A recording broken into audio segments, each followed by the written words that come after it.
ko'ra. Biz axir endi bitta jamoamiz-ku. Balkim birga nonushta qilardirmiz.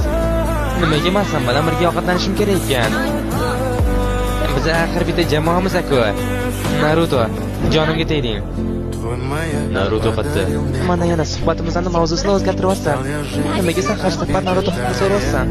U haqiqiy landovor, uni ustiga ota va onasi ham yo'q. Hamma gap uni tarbiya qiladigan odamlar yo'qligida. Shuning uchun xohlagan ishni qilib yurishadi. Ularni qaysi bir yomon va qaysi bir yaxshiligini olib hech kim.